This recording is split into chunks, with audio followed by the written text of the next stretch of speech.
Hi guys, do subscribe and let's begin. Long ago in the forgotten kingdom of Vardana there reigned a ruthless king named Rudaran. His thirst for power was insatiable, and his cruelty knew no bounds.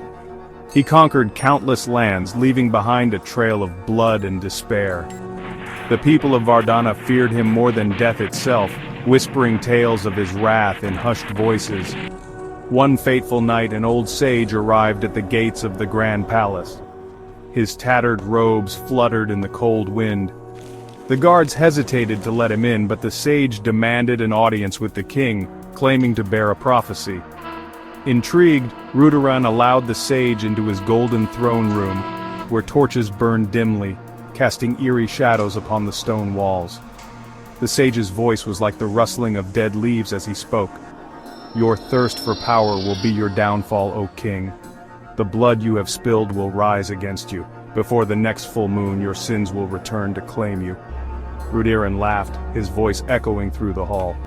"No man or god can defeat me, old fool," he boomed. Enraged by the warning, he ordered his guards to execute the sage. But before the blade could touch his throat, the sage whispered an incantation, his eyes glowing an unnatural white. "The dead do not rest, O king. They will come for you." As the sage's body collapsed to the ground, a deafening silence filled the room. The flames of the torches flickered violently, and an unnatural chill spread through the palace. That night, as Rudaran lay in his vast chamber, he was awakened by a chilling whisper. "You cannot escape, O king." His heart pounded as he saw shadows creeping along the walls, twisting and writhing like living creatures.